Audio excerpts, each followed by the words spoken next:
School रे निया लगैदेले दुर्बृत्त गंजाम जिला कविसूर्यनगर थाना बड़ खरीडागा श्री कालेश्वर उच्च विद्यालय यह घटना गतकाली विलंबित राति स्कूल एनसीसी कक्ष में दुर्बृत्त माने निया लगै दैथिबा अभियोग होईछि। स्कूल रात्रि जगुआली निया को आयत्त करिथिबा बेले स्कूल कर्तृपक्ष थाना रे एने एतला दैछन्ति। एथिसहित उपरिस्थ अधिकारी को ए संपर्क में अवगत कराइथिबा कहिसन्ति प्रधान शिक्षक।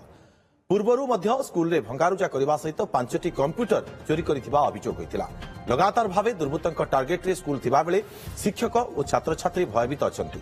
तेबे नै पुलिस प्रतिक्रिया मिल पारि नाही। दुर्बृत्त व्यक्ति मानक राति 12टा 12:30 भितर पशि आमर एनसीसी रूम को आसिक पूरा पिंगा पिंगी करने सहित निया जाड़ी पड़े।